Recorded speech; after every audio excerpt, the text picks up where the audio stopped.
Je pense qu'il est temps de commencer. Bienvenue à tous. Merci de nous rejoindre aujourd'hui pour ce petit, en tout cas cette petite capsule en fait, je dirais, sur le sujet de la maturité digitale. Aujourd'hui, on voulait avoir quelques invités pour nous parler un petit peu du sujet de la maturité digitale dans le domaine de la data et de ce que ça veut dire d'être data-driven. Ça veut dire d'être conduit par les données. Pourquoi le sujet il est important aujourd'hui, c'est parce que en fait, forcément, on est tous des entreprises ayant participé dernièrement à beaucoup de changements au niveau de la transformation digitale, ajouter des systèmes, ajouter des CRM, implanter des petits systèmes spécifiques pour aider les systèmes manufacturiers. Il y a énormément de solutions dans notre écosystème informatique. Et au-delà des données internes que ça génère, il y a aussi tout un écosystème de données externes.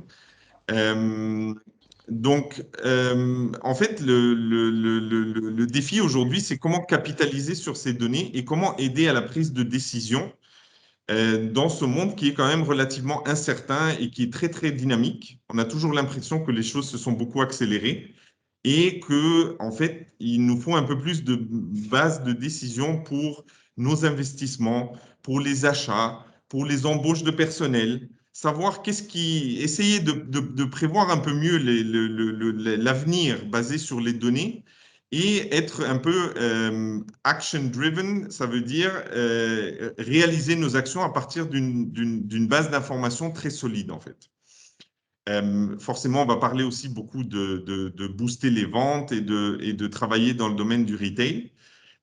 Forcément, aujourd'hui, on a énormément de nouvelles technologies qui sont apparues au cours des dernières années. Il y a beaucoup de puissance de calcul qui a favorisé l'apparition de technologies comme l'intelligence artificielle, le machine learning. Mais il y a des technologies peut-être moins connues, le web scraping, dont on a aujourd'hui des représentants aussi ici.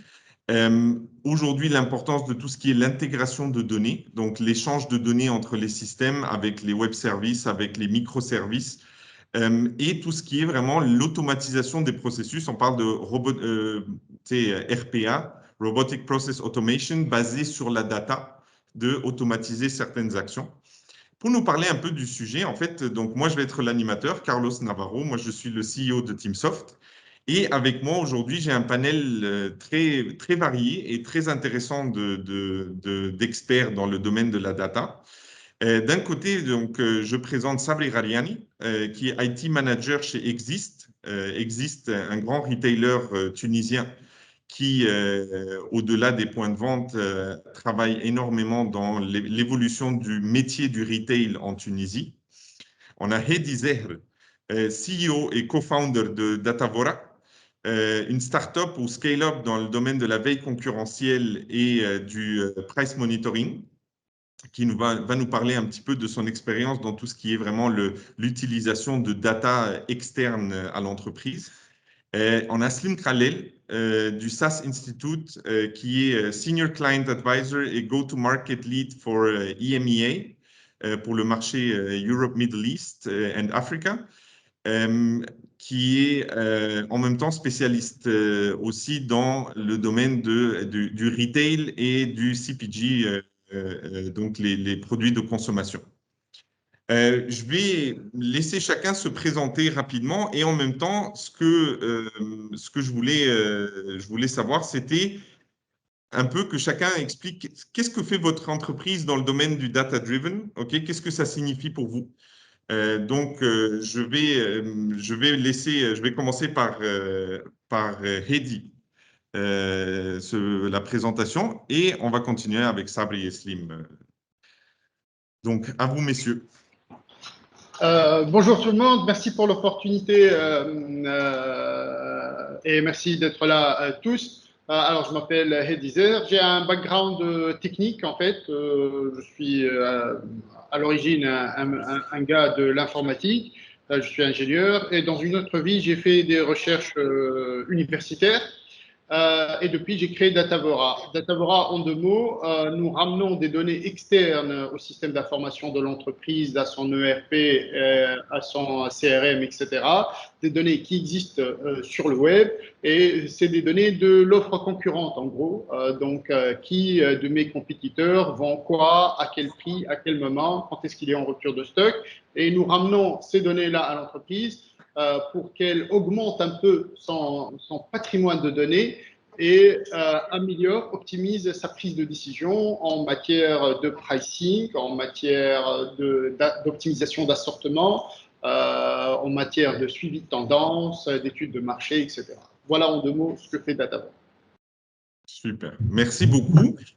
Sabri, peut-être raconte-nous un petit peu Exist et ce que vous faites en matière de data. Bonjour tout le monde, merci pour votre présence. Exist est une marque prêt-à-porter pour hommes, comme il a dit tout à l'heure Carlos. Nous sommes présentés en Tunisie et au Maroc avec 52 boutiques. Donc, afin de réaliser nos objectifs commerciaux et financiers, nous avons aujourd'hui commencé à exploiter nos data à travers le business intelligence. Il faut vraiment avoir du temps pour analyser ces données, comprendre et décider rapidement face aux différents indicateurs et tableaux de bord. C'est ça le sujet qu'on va élaborer. Donc. Super. Slim, à toi. Bahir, bonjour tout le monde. Merci encore une fois à Teamsoft et Carlos pour l'opportunité. Donc moi, c'est Slim Khalel. Comme Heidi, je suis aussi ingénieur de formation. Je suis diplômé de l'ENIT. Et ça fait depuis 2006 que je suis dans l'analytique, au fait, dans le data. Donc actuellement, je travaille chez SAS Institute. J'ai une double casquette comme Senior Customer Advisor et comme Go-to-Market Strategy Lead pour le retail et le CPG. Donc, ce que SAS a une mission qui est de transformer un monde de data en un monde d'intelligence. En anglais, on dit « Transform a world of data into a world of intelligence », parce que c'est bien d'avoir beaucoup de données, mais pour faire en quoi exactement? Donc, plus concrètement, SAS est un leader des plateformes de machine learning et de data science. Donc, cette plateforme, elle va servir à analyser des données pour adresser des use cases différents. Ces use cases, là, je suis spécialiste du retail et CPG, mais SAS, elle adresse plusieurs industries. Par exemple, en Tunisie, elle est présente chez Labiat, chez l'assurance Ami, je pense, chez Tunisie Télécom.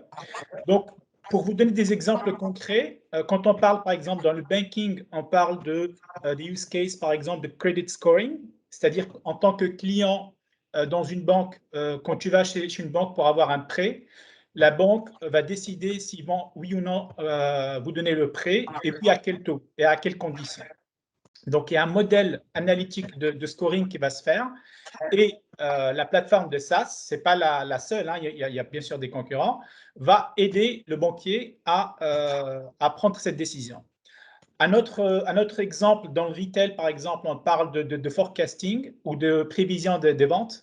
Donc, on va créer des modèles analytiques à travers les données internes qui existent, c'est-à-dire l'historique des ventes, mais peut-être aussi des données externes comme la météo et autres, et on va en parler tout à l'heure, pour créer des prévisions de vente allant de 3 mois jusqu'à 12 ou 18 mois. Un autre exemple, c'est dans le pharma. Les modèles analytiques à travers une plateforme comme SAS vont aider à accélérer les tests qui se font dans les laboratoires. Donc, notamment, on a vu qu'avec le Covid, ce qui s'est passé avec le vaccin et le temps record qu'on a réalisé pour avoir les vaccins donc disponibles dans le monde, c'est aussi grâce à des plateformes comme SAS qui ont pu accélérer la réalisation de ces tests pour avoir les vaccins disponibles pour tout le monde. Voilà, j'espère que c'est clair. Slim, en fait, tu t'es lancé direct dans les premières questions. L'offre SAS, à quoi elle répond? C'est très intéressant. Toi, tu as un historique aussi depuis très longtemps dans le data science, si je ne m'abuse, en fait. Oui, donc tu veux que je parle de l'historique de ce que j'ai fait Oui, avant? un petit peu, parce que voilà, c'est pour dire que le métier, il dure depuis longtemps, en fait. Oui, donc, bon, déjà, SAS, comme société, elle a été créée en 1976, je pense. Et quand elle a été créée, le but, c'était de faire des analyses pour améliorer la production agricole aux États-Unis. Donc, elle a été créée grâce à un grant de la USDA, United States Department of Agriculture. Et donc, comme vous le voyez, c'est 45 ans de travail sur la data. Moi, personnellement, j'ai travaillé avant de rejoindre SAS, j'étais chez Predictix. Predictix, c'est une start-up américano-tunisienne qui a été créée en 2005. Je l'ai rejoint en 2006. Et on a toujours travaillé sur les modèles prédictifs et prescriptifs. Donc, j'ai parlé des prévisions, mais on faisait aussi de la planification de l'assortiment, on faisait de l'optimisation de prix et on va donner des exemples concrets tout à l'heure, Carlos. Super. Donc, merci beaucoup, Slim. Sabri, peut-être aujourd'hui, vous, en tant que consommateur de data, retailer, vous êtes embarqué dans des projets d'amélioration de l'utilisation des données. Euh, Pourquoi est-ce que vous avez entamé ce chantier justement de BI, Business Intelligence, Data Management? Pouvez-vous nous expliquer un peu le contexte? Et Sabri, le micro, on ne vous entend pas? Voilà, merci beaucoup. Donc, nous avons entamé ce chantier afin d'avoir une visibilité sur l'ensemble de données des différents systèmes. Nous avons aujourd'hui des données efficientes dans des délais opportuns. Aussi, nous avons gagné beaucoup de temps lors de la préparation de ces rapports. Donc, réellement, c'est un chantier qui était essentiel parce qu'il y avait de la data qui s'accumulait. Il fallait accélérer le traitement, en Le fait, et traitement, réussir à en tirer quelque chose rapidement, en fait, avec moins effectivement. d'efforts. Effectivement, oui. En fait, on va passer à Heidi un petit peu aussi pour dire, voilà, qu'est-ce qui vous a motivé à vous lancer dans une start-up dans le domaine de la data, ok. Qu'est-ce qui vous a poussé à créer à rentrer dans cette niche? Oui, alors quand on avait lancé l'idée d'abord en 2015, puis l'entreprise en 2016, on était en plein trend, en plein tendance de la donnée effectivement et du big data.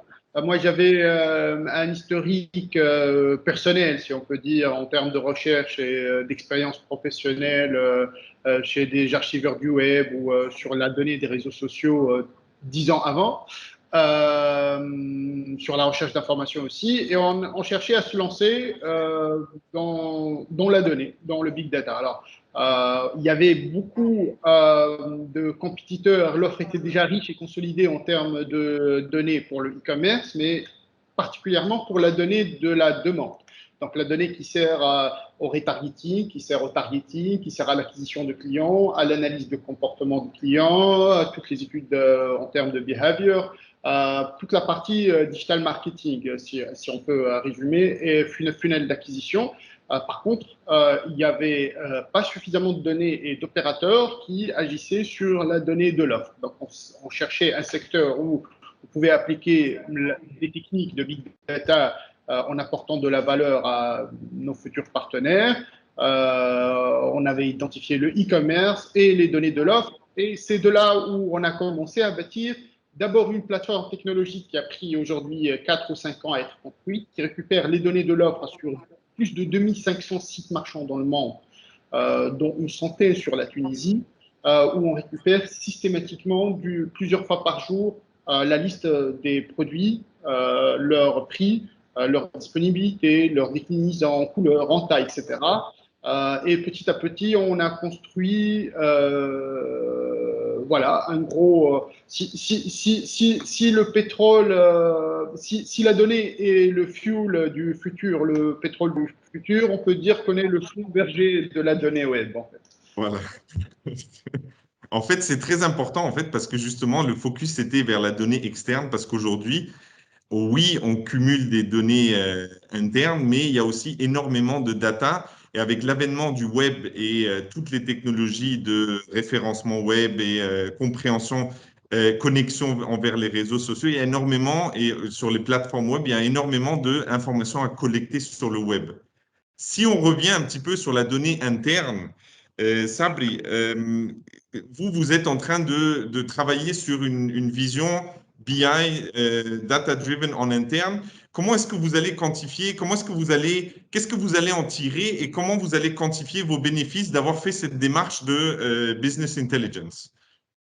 Donc, notre objectif, c'est d'avoir une vision 360 sur le déroulement de notre activité. C'est très important de prendre la meilleure décision dans le bon moment. Dans ce sens, je peux montrer deux rapports. Je vais. Voilà. Donc, oui. Ceci présente deux taux pertinents qui sont le taux d'attraction. Le taux d'attraction, cela veut dire combien de passants est transformé en client visiteur. Et ici, la direction commerciale ou le merchandising doit directement s'intervenir, soit pour améliorer la vitrine d'exposition, par exemple, ou pour qu'elle sera plus attractive. Le taux de transformation, cela veut dire que combien de visiteurs est transformé en client acheteur. Et ici, le responsable magasin ou le superviseur doit s'intervenir aussi pour former l'équipe commerciale dans la force des ventes, peut-être, ou penser carrément de l'intégrer dans son système de rémunération. Le deuxième rapport,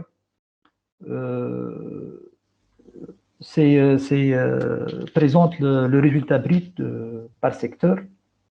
Donc, c'est un tableau de bord que la direction financière et la direction commerciale se réunissent chaque mois pour analyser ce type de rapport, enfin pour discuter les mauvais résultats du secteur. Et aussi, ils peuvent même, si par boutique, ou bien ils peuvent les comparer par rapport les autres mois. Dans cet exemple, on peut voir et on peut détecter que le secteur 5 a une masse salariale très élevée par rapport à son chiffre d'affaires et comparant par le secteur 1. Du coup, il y a un grand point d'interrogation. Il faut prendre des décisions et voir c'est quoi la source de cette anomalie. En fait, si on comprend bien ça, il y a des tableaux qui vont aller, qui vont cibler les store managers. Il y a des tableaux qui vont cibler des middle managers. Il y a des tableaux qui vont cibler le top management. Et finalement, ce que ça va faire, c'est que ça va pousser des informations qui demandent à être analysées plus en détail pour prendre des décisions par rapport à des choses comme le placement des produits en boutique, l'impact des promotions, toutes les choses auxquelles chacun à son niveau doit prendre des responsabilités, on va essayer de les suivre et on va essayer de regarder l'impact que ça peut avoir au niveau de la business. Oui, effectivement, Carlos, c'est ça. Super, donc c'est un projet en fait que vous avez entamé il y a quelques temps. Est-ce que vous avez des retombées concrètes, vous avez pris des actions concrètes là-dessus ou c'est encore un projet qui demande de l'exercice, de l'effort pour bien le déployer? C'est un projet qu'on a commencé récemment. C'est une nouvelle technologie qu'on a implantée dans notre société. Il n'est pas encore bien maîtrisé par tout le monde, en fait. Oui, on n'est pas bien maîtrisé. Oui. En tout cas, on a bien hâte de voir la Nous suite. sommes vraiment en train dans la phase d'exercer les résultats est-ce qu'il est correct ou bien non? Voilà. Tu vois? En fait, Sabri, c'est vrai que peut-être un effet que peut-être on a vu aussi parce que dans le travail sur le projet, c'est que au fur et à mesure que tu crées les indicateurs, tu te poses des questions sur est-ce qu'il est pertinent, est-ce qu'il est valide, est-ce qu'il est juste. Et après, tout à coup, tu te poses d'autres questions qui vont demander d'autres analyses, en fait. Et c'est ça, être data-driven. C'est réellement, c'est de continuer à se poser des questions sur qu'est-ce que je dois voir d'autre dans ma business pour continuer à prendre d'autres décisions et raffiner mon analyse, en fait. Et c'est ça un peu l'effet qu'on voit sur ces projets-là. C'est que dans le fond, c'est comme un effet de boule de neige, en fait. Oui, oui, oui, tout à fait. Super. Heidi, un petit peu sur votre business model, c'est quoi vos clients et qu'est-ce qu'ils cherchent à obtenir de votre service? Alors, nos clients, initialement, nous, on ciblait des e-commerçants et des e-commerçants d'une certaine taille, en fait. Et avec le temps,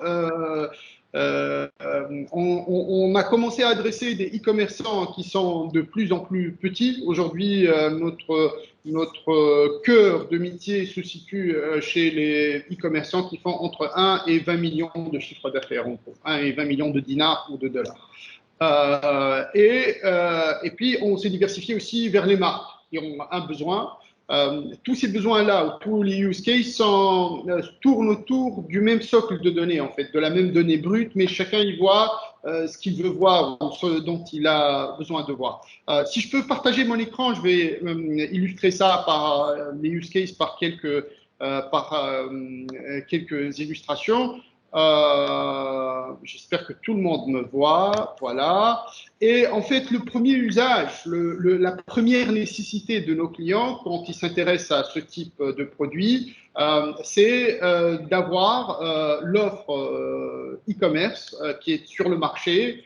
Ici, le marché tunisien de l'électroménager, regroupé par référence, par produit, par SKU, et regarder le prix de chaque compétiteur et la tendance du prix, s'il augmente comme le climatiseur d'en haut ou s'il baisse comme la machine à laver en bas. Et puis, de regarder un peu la volatilité de ces prix chez les compétiteurs, leur tendance, si ça a tendance à baisser, à augmenter ou à être en rupture de stock, par exemple. Et in fine, c'est quoi le besoin réel? Le besoin réel, c'est d'augmenter leur chiffre d'affaires. Et aujourd'hui, sur les marchés européens et américains, aligner ces prix sur la compétition augmente les ventes de 20 à 30% en termes de volume. Bien sûr, on baisse un peu les prix, mais on augmente énormément le volume de vente sur un marché qui est très pris, comme le marché tunisien ou les marchés du Sud, je veux dire. On a des témoignages qui tournent aux alentours de 50-60% d'augmentation de volume d'affaires d'une année sur l'autre, si on arrive juste à repricer une fois sur deux. Quand Walmart a introduit ce type de technologie chez eux aux États-Unis, l'augmentation, c'était de 27,7% la première année. Alors, ça, c'est le premier usage. Et de fil en aiguille, ça commence à intéresser aussi le commerce qui n'est pas 100% digital ou le commerce qui n'est pas du tout digital. Parce que la vraie compétition, quand même, vous le remarquez même dans les malls, hein, quand vous êtes devant le produit en train d'acheter, le consommateur ouvre son téléphone et regarde le price point sur 2 ou 3 compétiteurs.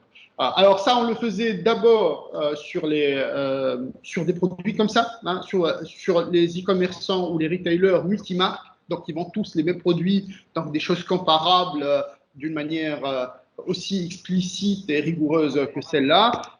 Et depuis, de fil en aiguille aussi, on a commencé à s'intéresser à d'autres secteurs. On s'est élargi à la grosserie, à la fashion, au textile habillement, aux pièces détachées automobiles. Et vous voyez ici, par exemple, le sujet polémique du moment, des pommes de terre. Donc on est capable de regrouper les produits tels qu'ils sont référencés sur les sites web, de les associer à des références, de faire ce qu'on appelle un product matching pour pouvoir comparer les prix. Et donc, vous voyez ici la tendance de la pomme de terre dont le prix a été administré, mais en réalité, à part un compétiteur sur le marché, le prix du marché est plus bas que le prix administré. Vous voyez ici les 4 grandes distributions, les plus distributeurs en Tunisie. Et puis, même sur des secteurs comme le fashion, l'habillement, donc, ou alors, par exemple, les produits de bricolage. Vous savez, les magasins qui sont monomarques, qui ne vendent que leurs propres produits, les marques magasins. quand vous êtes Zara, il n'y a que vous qui vendez des chemises Zara. Mais quand vous êtes un compétiteur de Zara aussi, même si vous ne vendez pas strictement la même chemise, vous vendez un problème équivalent. Ici, le produit d'appel phare, la chemise blanche manche longue pour hommes, on la voit chez 3 compétiteurs et on voit l'effet des soldes, on voit la rupture de stock chez le leader du marché, on voit comment les autres ont dû réagir et l'élasticité des prix. C'est ça le use case le plus fondamental, le plus courant.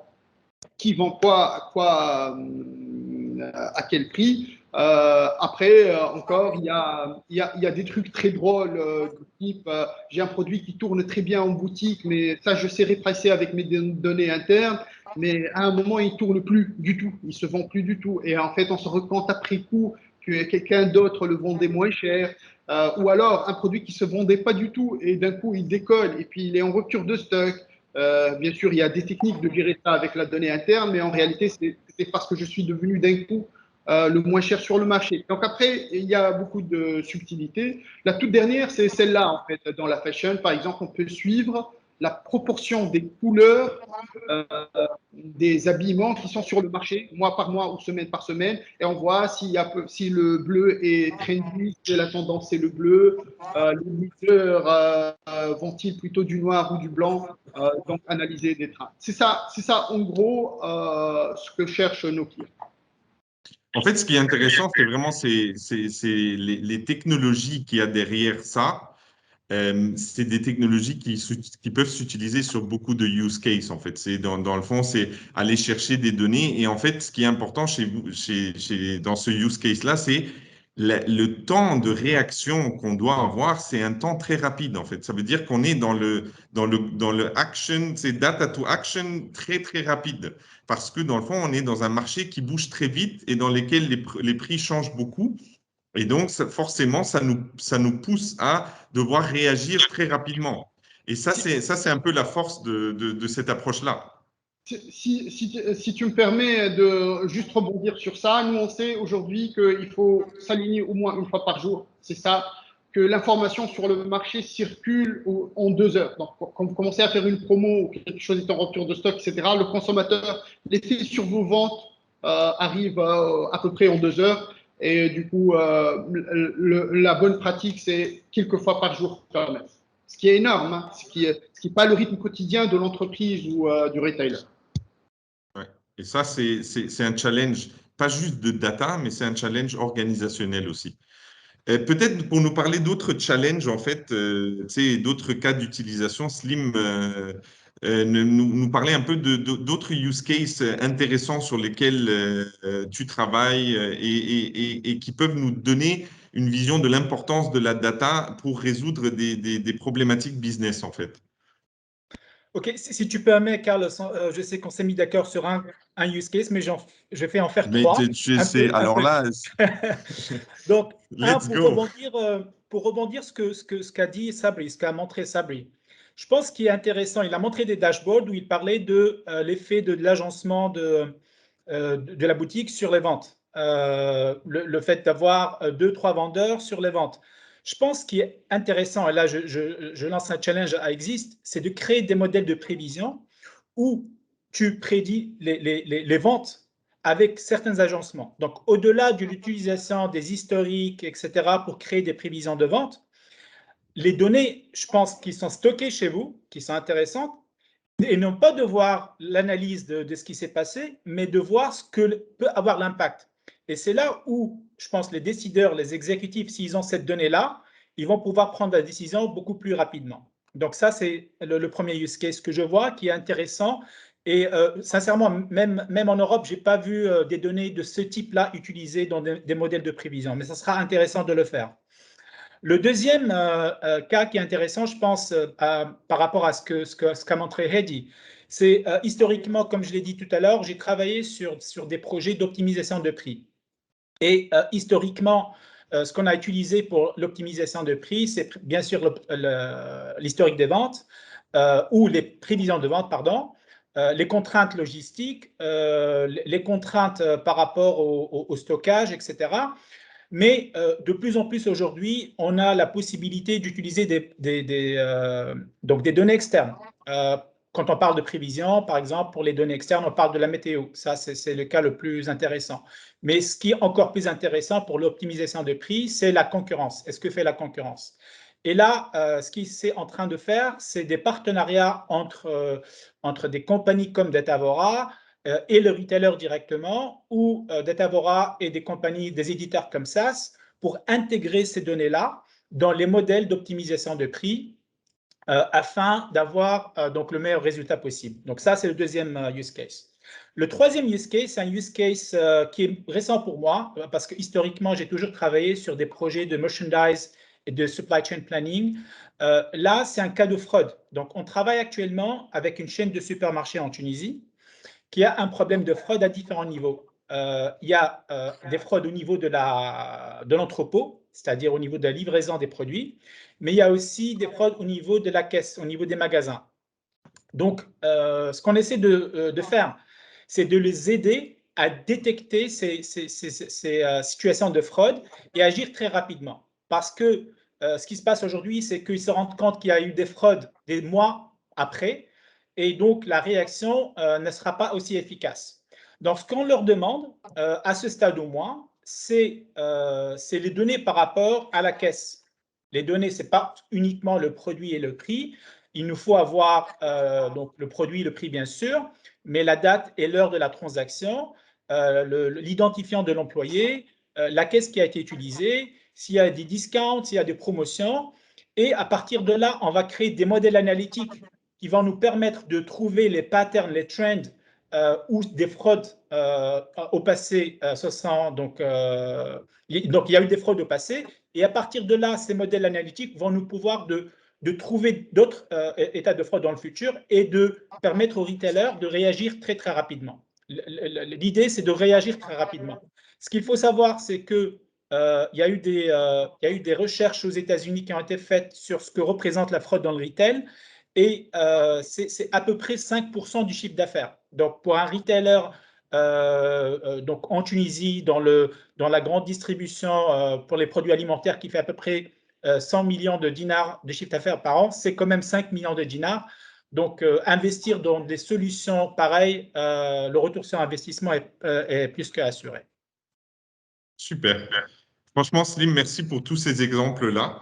Peut-être continuons avec toi un peu pour voir c'est quoi les tendances que toi tu vois chez les clients. Qu'est-ce qui vient, c'est quoi les priorités sur lesquelles travaillent les clients à part des use cases spécifiques? Oui. Donc, je dirais qu'il y a deux points importants. Un, ce que veulent aujourd'hui les clients, c'est de monétiser les données qu'on a. C'est-à-dire que, OK, c'est bien d'avoir encore une fois toutes ces données-là, mais ce qui serait intéressant, c'est de pouvoir utiliser ces données pour, par exemple, avoir le plus de clients possible. Donc, on voit l'émergence de plus en plus de solutions de ce qu'on appelle Customer Intelligence, qui vont nous aider à recruter plus de clients et donc impacter le chiffre d'affaires directement. Ça, à travers l'utilisation des données dans les réseaux sociaux ou les données à travers la wallet qu'on a dans le smartphone. Ça, c'est un point. Le deuxième point qui est important, et là, il y a le salon Big Data à Paris en ce moment et on en parle beaucoup, c'est le fait que la data est aujourd'hui probablement le levier le plus important pour désiloter l'entreprise. C'est-à-dire que historiquement, on avait des départements qui étaient très silotés. On avait le département supply chain, le département achat, le département marketing, le département financier, et chacun utilisait ces données, c'était sa propriété privée. Aujourd'hui, il y a une tendance où la donnée doit circuler à travers les différents départements d'une façon très fluide et transparente, et doit être utilisée par la même donnée doit être utilisée par tous les départements. Juste un exemple pour finir. Par exemple, historiquement, quand on parle de forecast dans le retail, il y avait toujours un forecast financier, un forecast achat, un forecast marketing. Aujourd'hui, il y a un seul forecast qui est utilisé par tous les différents départements, qu'on fait au niveau le plus fin et qui est agrégé pour être utilisé par l'utilisateur final. Voilà. Super, donc ça c'est la vision de ce qu'il faut réussir à faire. Sabri, C'est sûr que ça te donne des idées sur comment aborder les sujets. Quels sont les défis en fait auxquels vous faites face dans la réalisation de votre vision data-driven? Donc, merci Slim aussi pour l'information qu'il m'a transférée et l'échange. Et le défi, Oui, ça, le défi, il t'a oui, défié. c'est un défi, oui, c'est un défi.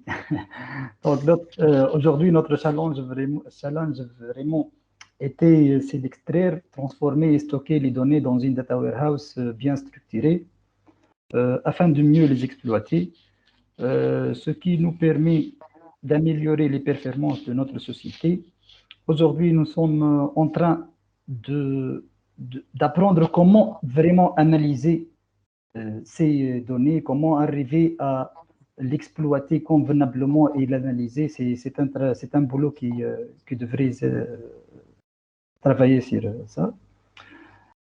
Sinon, notre futur challenge, c'est d'intégrer les réseaux sociaux, aussi le site e-commerce, pour mieux être objectif. Customer Insights, c'est ça. C'est le défi pour le retailer, en tout cas.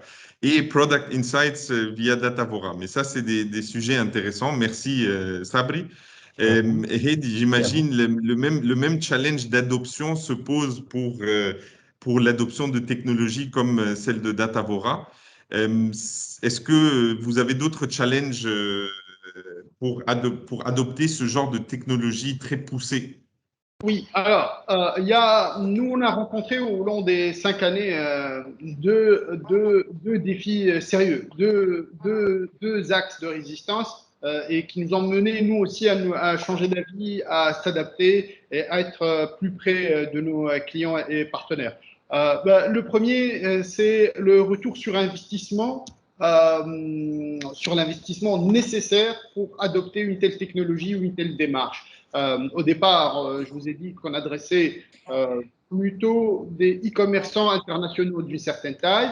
Aujourd'hui, la solution est adaptée et rentable, j'allais dire, pour un petit distributeur de taille petite ou moyenne, même dans un marché relativement petit comme le marché tunisien.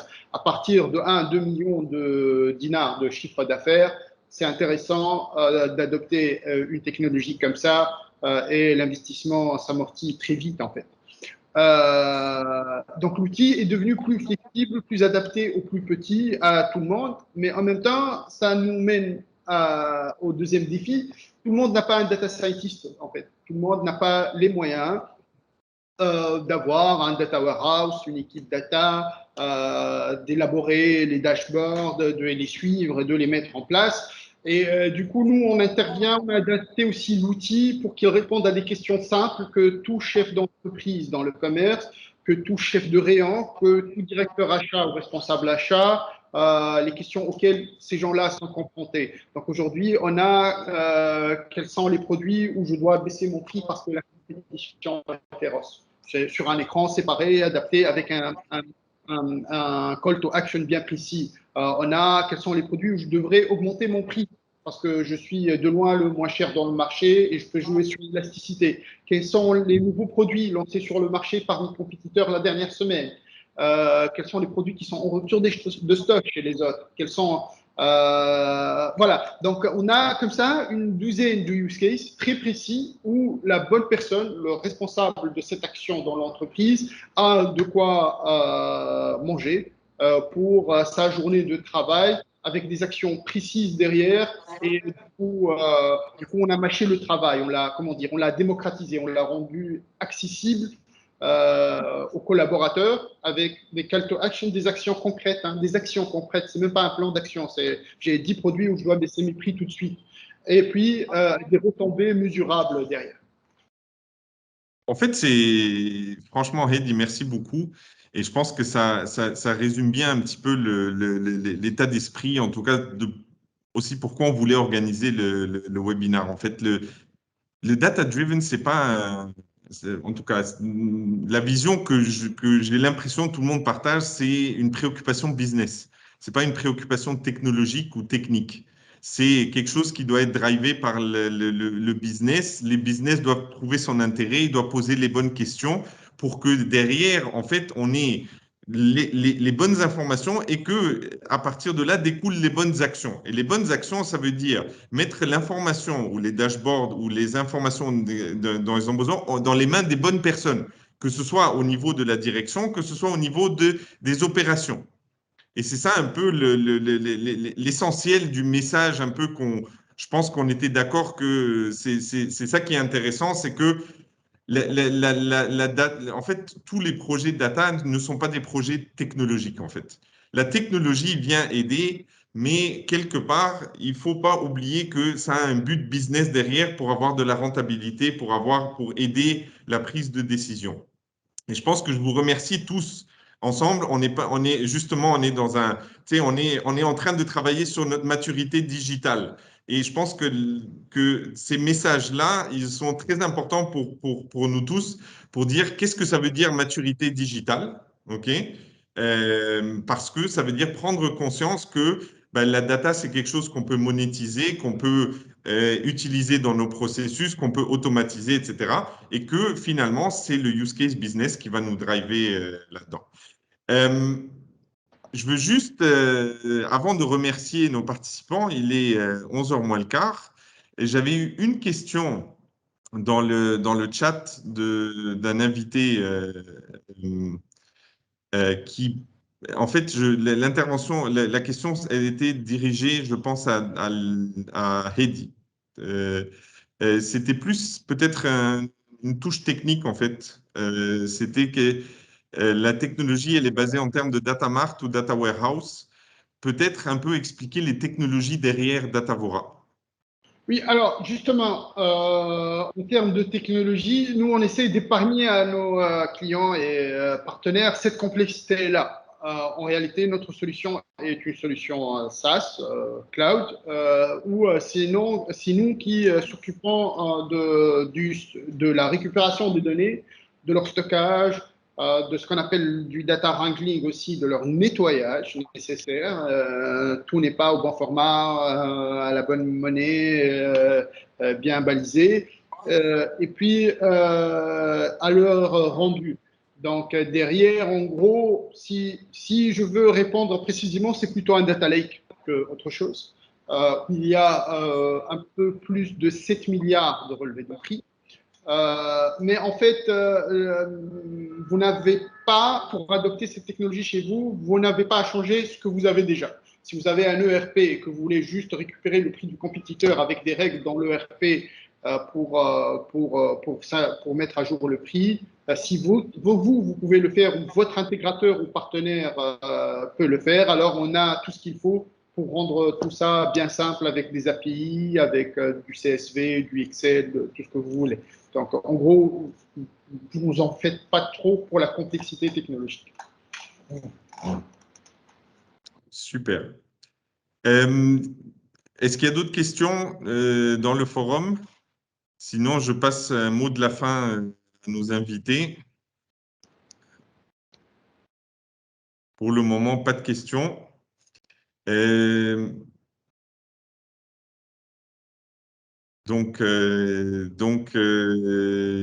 Slim, peut-être un petit mot de la fin.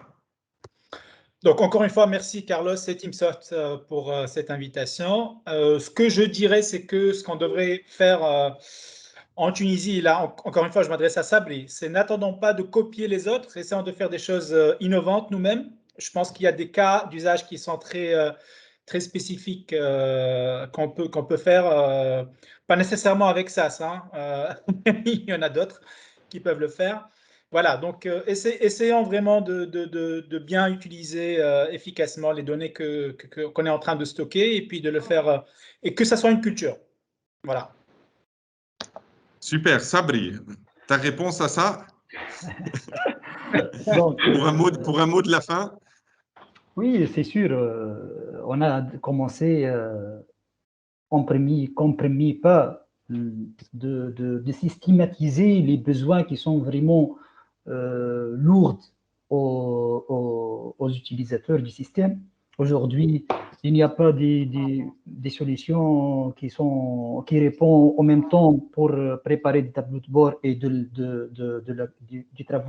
travail quotidien. Il faut vraiment écarter les deux chemins. C'est sûr, après avoir se développé en termes analyse et prise de décision, on va, comme vous avez dit tout à l'heure, la boule du neige des actions va être s'agrandir de plus en plus. C'est sûr qu'il y a plusieurs des défis, des challenges. Super. Merci pour cette occasion. Merci à toi, Sabri. Merci infiniment. Heidi, le mot de la fin.